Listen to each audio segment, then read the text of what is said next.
D, wait for it, delightful. Check out the name tag. You're in my world now, Grandma. What's up, nerds? So today I'm being joined by my fellow YouTuber and friend, Casual Vader. We are going to be discussing all things Andor Season 1. We both have opposing sides on this show, which I personally love, and we're just going to have, a little, I don't know if debate is the right question. I think more of a conversation about it. And hopefully we can change each other's minds. I doubt it though, but we'll see. We'll see. But I think it'll be a good conversation. So first off, Casual Vader, how are you doing? I'm good, man. I'm living life, enjoying this sporadically good Michigan weather. And, Right. And loving all of the gold and the garbage that's coming our way media-wise. Right on. I hear you. Yeah, Michigan weather, ain't that the truth? One day it's snowing and the next day it's like sunny and you're like, what's happening? I fully expect a sandstorm tomorrow. I would not be surprised. I would be surprised. Okay, so Andor. This is the third live action Star Wars to come out of Disney Plus. So for the season 1, well, before going into the show, did you enjoy Rogue One, the movie? I liked Rogue One a lot. It's still one of my favorite Disney Star Wars projects. I think the tone of Andor actually follows really nicely with the tone of Rogue One. And what I like about both of these things is that it's not all about spectacle. There's a story there, to develop characters and to develop the Star Wars lore as a whole, rather than to just tell smaller stories. These are smaller parts of a bigger story. Gotcha. Now, when they announced they were going to do this show, were you excited about it? Nonchalant about it? Were you like? Not at all. I absolutely gave no shits less about the show. I think I probably talked smack about it about 1,000 times before it came out. What's the point of this? We know where these characters end up. And he wasn't that interesting to begin with, Cassian Andor in Rogue One.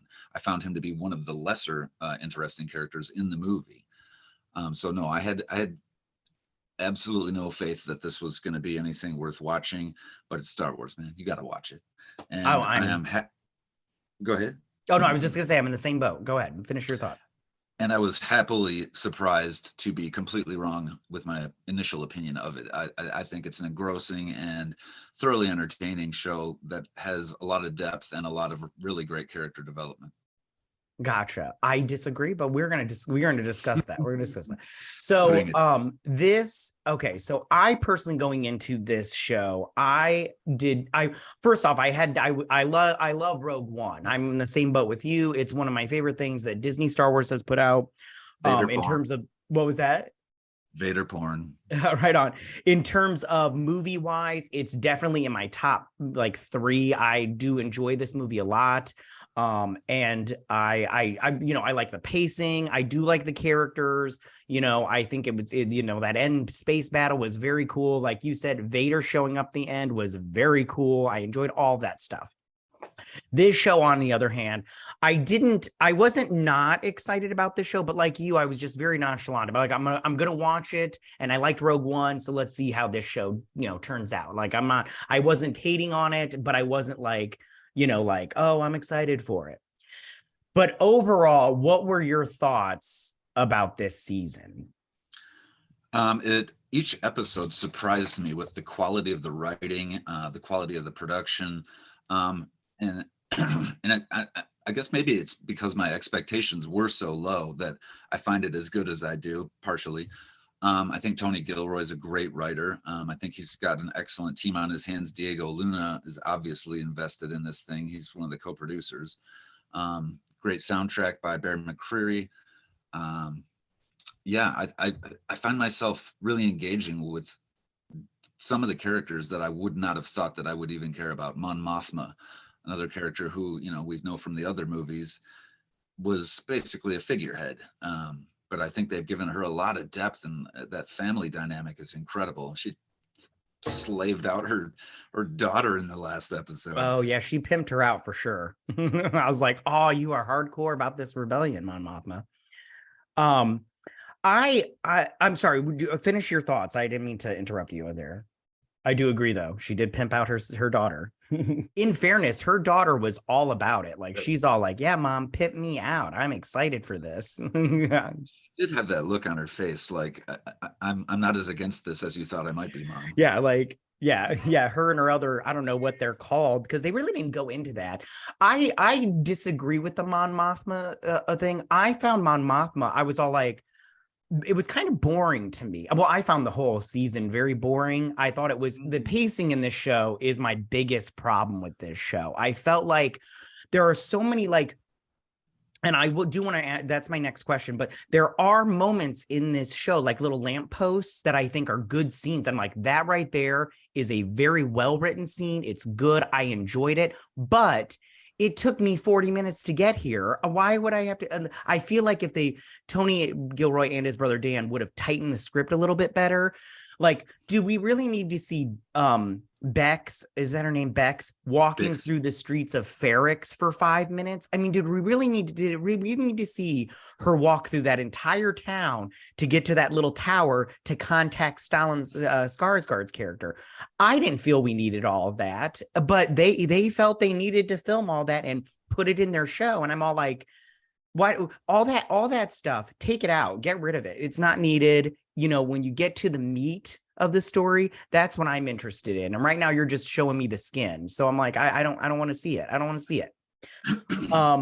And I felt like it started very weak, and it, in my personal opinion, it ended very weak. I don't know how you felt about the season finale, but yeah, how do you feel about the season finale? Let me just ask you about that. Go ahead. Backtrack just a few seconds. Yeah, go ahead. Yeah. For me, the devil is in the details. It's those little things, like those flourishes, like those little extra, moments where we're watching them walk somewhere, that allows me to kind of think about what is actually going on in the show. Like, and these are people that actually have to traverse somewhere. They have to go somewhere, and it takes time.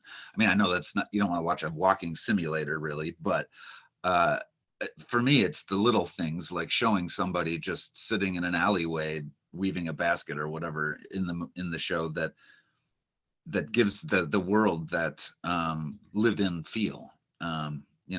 So I do like those little things. Like, I didn't feel like the pacing was terrible. It's a bit long-winded, sure, but I feel like that gives it a little more depth and a realistic feel to the place. Now, as far as the last episode, it wasn't as jaw-dropping as I was hoping it was going to be. I was really hoping they were going to finish on a super strong note, and I feel like it was a little bit of a kind of a last little bit of wind, in the air. It wasn't as spectacular as I was hoping it was going to be, but I think there was some really good stuff in there, like again, Mon Mothma with her family dynamic being just absolutely crazy. Luthen and Andor teaming up again, that's going to be very cool. I think in the next season, we're going to see some pretty cool connections between the characters that we may not have thought we would get. And also Cyril Karn and what's her name? Dedra Miro. That's going to be a cool dynamic. I'm curious to know exactly how far they're going to take that. And I'm also excited to see what's going to happen to these characters, because if you've seen Rogue One, they're not in it, except for one, but two of them, two people. I was going to ask you that later on, but I'll just ask you right now. Out of all the characters, which characters do you think are going to die? And then which characters of the new ones, because all the ones that we know are in Rogue One, like Mon Mothma is going to survive, obviously, and so is Andor. But out of the characters that we hadn't seen in Rogue One, which do you think will die, and which ones do you think will survive? I think they're all going to die. I'm in the same boat. If they're not in Rogue One, they're dead. Exactly. That's the easiest way to get around that paradox. That, except Saw Gerrera makes it to Rogue One. Yeah. But pretty much nobody else. Luthen's for sure gonna eat it. I think Vel will get killed. I think Vel's girlfriend will get killed. I forget her name. Yeah, me too. It doesn't matter. They're boring. Well, they're kind of a same character, except I don't know. Do Bix, you I think go it's ahead? Sorry. There's going to be some stuff with Bix and what's his name, Brasso, the Yeah. other guy from Ferrix. I think they're going to go down in a fight or something. I don't know. That's just my. I hope so, because there hasn't been enough action, in my opinion. I was gonna ask another question, but I got distracted with your Sorry, words. I skipped right to the end. I didn't. I'm with you when it comes to that season finale. I thought that was a real dud, in my opinion. I was all like, they revealed at the end credit scene that those little rivets they were making were helping to make the Death Star, and I was like, that's really not that big of a reveal, in my opinion. I was hoping for something else, like maybe Vader showing up, because I was like, that if they had Vader show up just for a hot second, really would have given that punch that I think would have made me go, all right, I'm excited for season 2 that someone so big could show up. But he didn't. It was just the Death Star, and I was like, okay. All roads lead to the Death Star at this point. So I'm like, it's nothing new. Yeah. It's a little surprising that Vader didn't show up, considering how, involved in the Empire he is at this point in the timeline, as well as the Emperor being referenced several times. I mean, I guess these are kind of sort of lower level, ISB officers. So maybe they're not, as high as like your the other officers that are in that boardroom and start in the original A New Hope. So I guess maybe Vader's off hunting, Jedi or something. Yeah, that'd be cool. Okay, so for my next question for you is, what was your most memorable moment in this season/scene? There's a couple of them. The escape from Narkina 5, is that the name of it? I can't remember. That escape episode was pretty amazing. Actually, that whole sequence I loved it a lot. It was very reminiscent of, obviously, THX, George Lucas's original film, and I just love that starkness of the production design. But that scene where they break out of it, I was thinking to myself right before it happened, like, how are they actually going to pull this off without destroying my suspension of disbelief? Right. So, and they did. I think they did it in a way that actually seems pretty practical and plausible. Yeah. So that was pretty cool. One of my second favorite little things in the show is when Luthen escapes from that radar ship. Yes. That little 5-minute sequence is pure Star Wars. Just so great, it's like he's flipping this switch, flipping that switch, just talking to him at the same time, bullshitting, and then just wipes out their radar and gets the hell out of there. That reminded me of Han Solo on the Falcon. Yeah, no, I agree. That is my favorite scene in the season. I felt like when it came to spaceship battles, they didn't do enough, and that was really the only one, and I was like very happy about it. I thought it was very cool, especially I didn't care for the lasers and the lightsabers in space, but at the same time, yeah, I did like it. So I mean, at the same time, I must have liked it, because when it happened, I was like, oh, that was cool.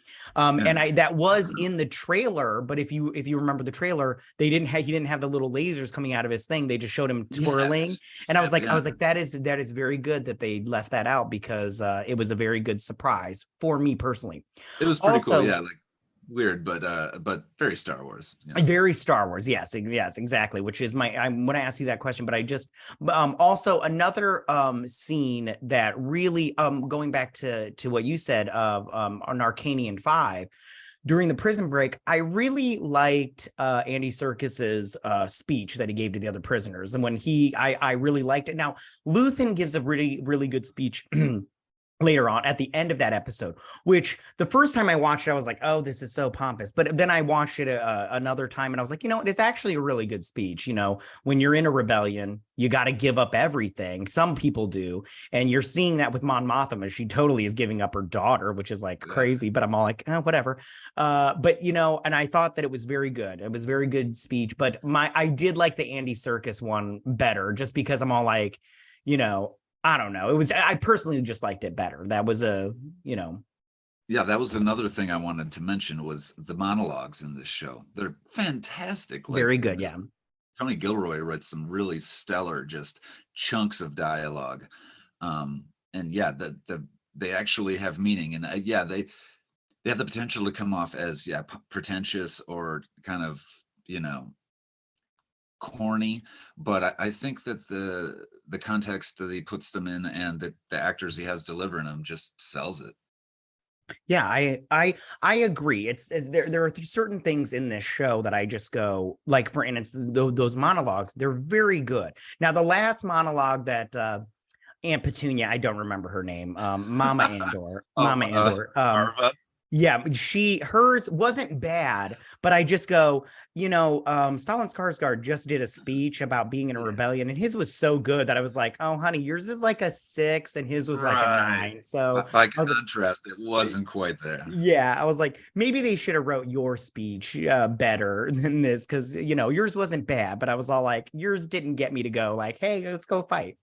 Yeah, the holograph speech seemed a little bit over the edge, like, yeah, is that really a thing? Okay, I guess so.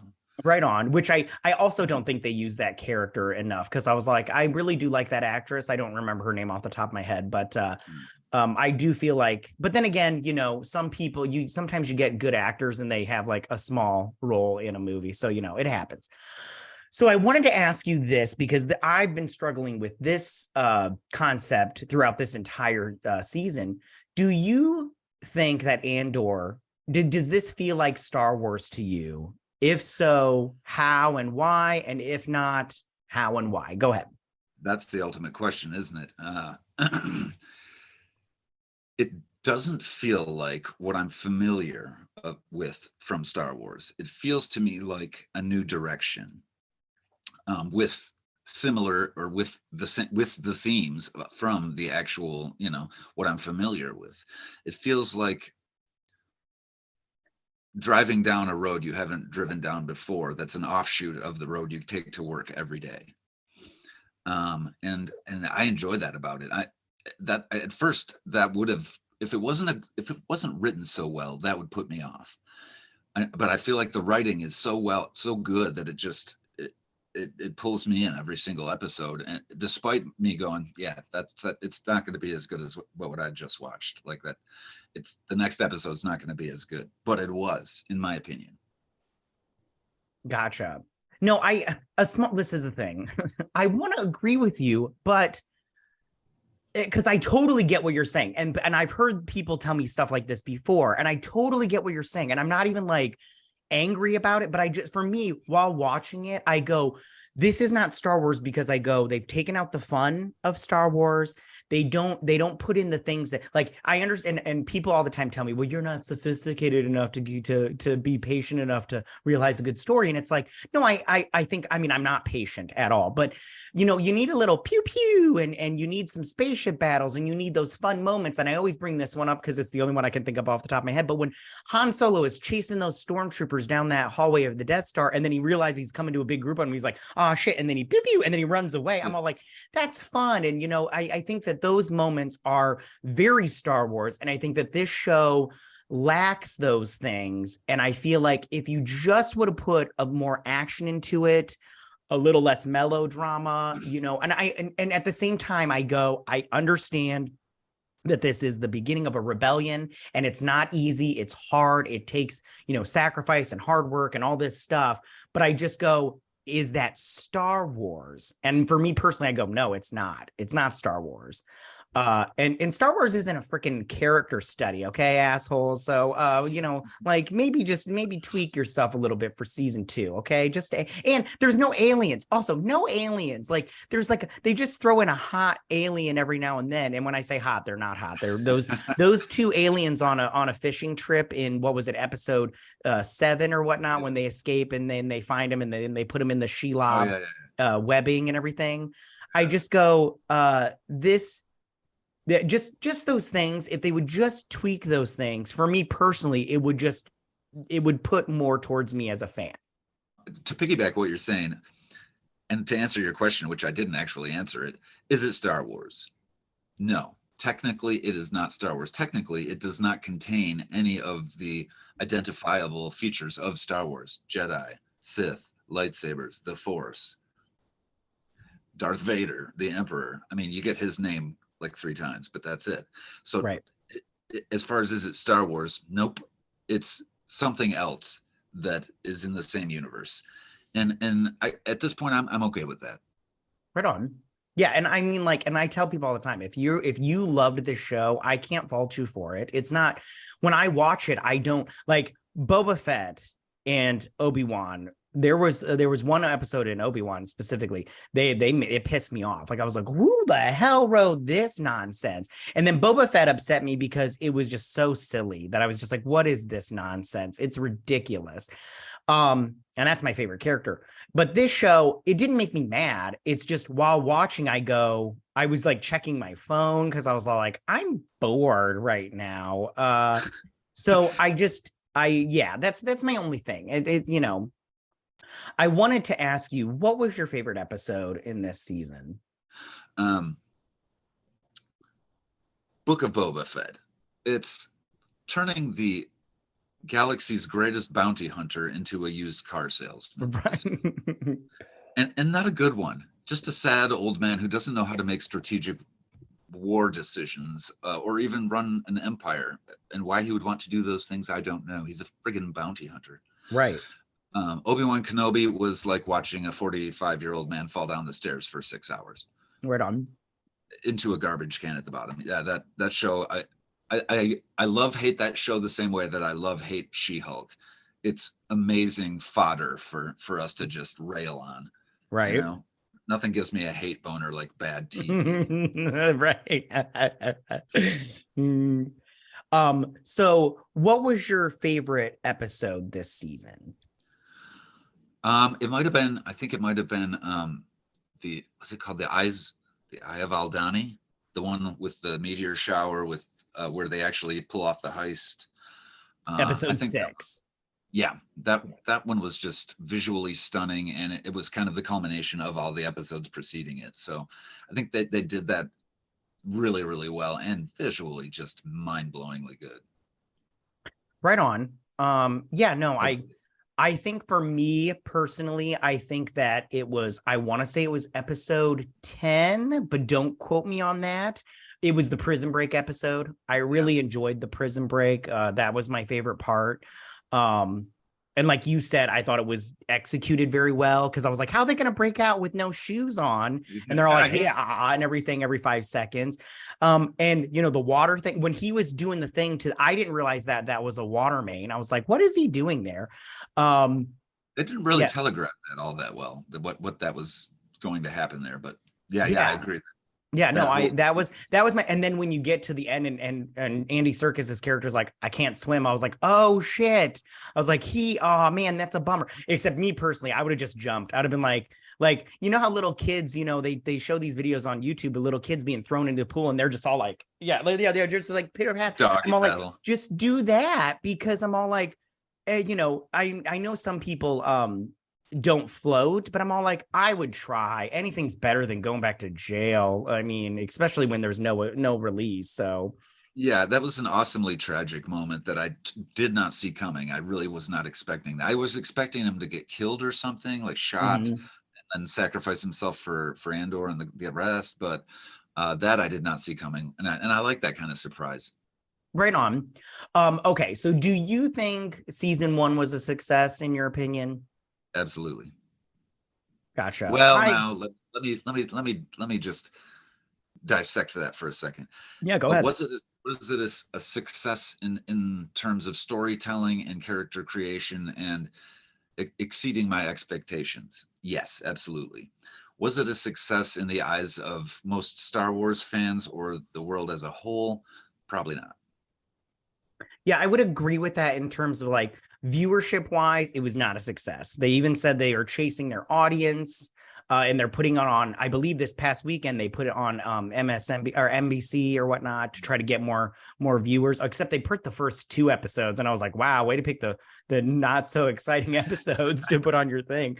And then, viewer wise, it's not on when you look at the Nielsen ratings, it's not in the top 5, which I just go, or maybe it was for the first, I can't remember off the top of my head. It's been a while since I looked at those, but I just go, I don't, like you said, in terms of commercially, it's not a success. In terms of, for me personally, I don't think it's a success either, because like I said, I was very bored the whole time. And I know a lot of people want to be like, there's character development and there's world building. And for me personally, I brought this up on a live stream a little while ago, I believe it was last weekend. What world did they build that you want to go back to? What, Ferrix, the junkyard planet? I don't want to go back. I don't want to see Ferrix at all in season 2. I am not interested in this place. I don't care about it. What character did they build up and develop that you find interesting? Like what, Andor? I find Andor to be a boring character. Like his backstory, which I want to talk about in a little bit, was so short that I'm just like, okay, whatever. And then I'm all like, what Mon Mothma? I found Mon Mothma to be boring, and I thought I would like that stuff. And I brought this up to a friend, and he was like, well, that's a little bit more literal of what I thought. I mean, for terms of world building, he was like, in terms of the Star Wars universe, it built on that. And me personally, I would argue or push back a little bit, like, what did it there? And like I said before, there are lamppost moments that I just go, that's interesting, but then they never touched on it again. Like, for instance, when that woman sentences Andor to prison, the judicial system, I was like, this is interesting. And then they never touch it again. I was like, oh, well, we're not even going to go back to that, like even a little bit. And I was like, okay, I guess, that's how it works in the Star Wars universe. But but at the same time, again, some people that I talk to, they explain why they loved it. And I go, I can't argue with you on that, because if you loved it, that's what you loved it. You loved it. That's your jam, dude. Yeah, I can see where you're coming from. I mean, we're not getting amazing looking vistas like Umbara or Megiddo or Utapau. Yeah. These are very earth-based landscapes and locales for the most part. Junkyard. Really, I'm going to a junkyard in Star Wars. I can see your point of view there, although I think that the production value of these places is pretty amazing. I love the effort that's been put into creating a lot of the scenery and a lot of these structures and things.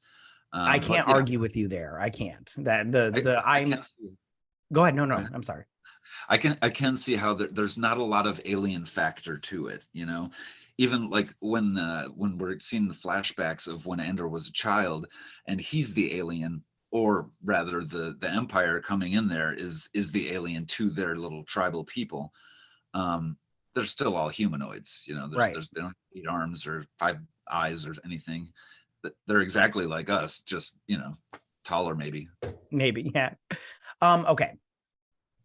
What do you think that they have planned for season 2? I'm so glad you asked. I think we've got 3 seasons that they have planned for 3 more seasons. If I'm I think there's only 2 seasons planned. Is it yeah, 2? Total. Okay. Yeah, 24 episodes, I think they said. And so they're gonna have to time jump between each of them, so that I think that's about a year's time span for each season from when we get from now till Rogue One, right? Yeah, I think they said that for season 2 they were going to do the time jump, but it was every 3 episodes it would be a year. So what I'm guessing, and this is based on a bunch of speculation from people on Reddit and wherever, that we're going to go the next season. Cassian's going to integrate with Luthen and Cinta and possibly even Saw. They might all get together and do some stuff.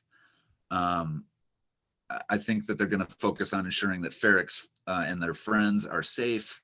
But I have a feeling we might witness some tragedy with Bix and Brasso. That's going to be the next season, I think. I think after that, they're going to set up shop on Dantooine, and they're going to get Saw. There's going to be some more turmoil with Saw, and that will lead to why Saw breaks off from the Rebels, and what we see his relationship in Rogue One. Yeah, I think in the season after that, we're probably going to get Mon Mothma leaving Coruscant, and her shit's just going to go south. Like her relationship with the Empire and with all of, her majesty, her royal people, or whatever you call those people, or ambassadors, is going to get tossed under the bus somehow. Right on. Now, what cameos do you think that we could see in season 2, if we have any? It's hard to say. I mean, the real obvious ones would be Vader or the Emperor. We probably won't see either one of them for more than a second, which would mean that it would just be them saying something in a corner of a room where someone's observing. I agree. One thing I would like to see is maybe see the Emperor disband the Senate, because we get that in A New Hope. So that'd be kind of cool, just have that actor come back and just be like, hey, you're just in it for 5 minutes, just, being all like, the Senate is not needed and everything. Yeah. Well, we got to have C-3PO walk through a scene too. Right on. One thing I would like them to maybe go back to is Andor's backstory, because they don't really touch on those kids on that planet. And I'm all like, are we just abandoning that storyline now? The same thing with his sister. Is he going to find his sister? Exactly. Like, that's the whole basis for the show. That's the jumping off point from the premise of why he's doing any of this, is trying to find his sister. And she hasn't even been mentioned since the first episode. Exactly. And that's, there's been a lot of speculation of who it is on this show, but me, I just go, I don't know if I even care. I thought it was that girl that was working for Luthen for a while. Vel for a while, but then that can't be possible. That's not the thing. Right. As far as cameos, though, if I may,